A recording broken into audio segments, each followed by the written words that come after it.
நேரம் நல்லா இருந்தால் யார் சொன்னாலும் கேட்பேன், கமல் சொன்னால் கூட கேட்பேன். நேரம் நல்லா இல்லாமல் கடவுள் சொன்னால் கூட கேட்க மாட்டேன்.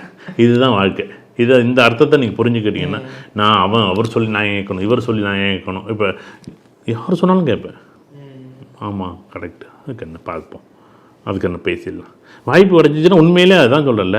இப்போ ஒரு 10 யூடியூப்பில் கேட்டாங்கன்னா பேசுகிறதுக்கு டைமே இல்லை. ஆனால் கமல் கேட்டால் நம்ம கொடுக்கணும் பாருங்க, கொடுத்தே ஆகணும் பாருங்கள். அதுமாரி ஏதோ ஒரு இது சிலன்னே அது ஒரு சில பேரோட அது நிகழ்வுகளாக அது என்னென்னே தெரியலை.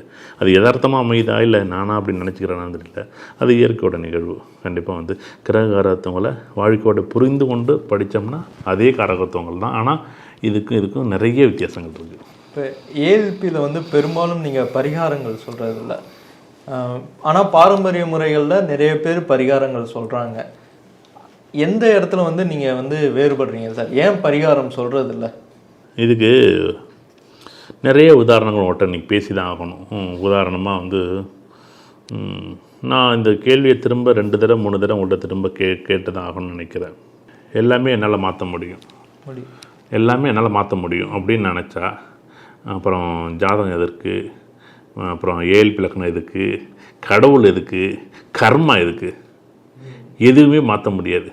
அப்புறம் எதுக்கு ஜாதகம், அப்புறம் எதுக்கு கடவுள், அப்புறம் எதுக்கு?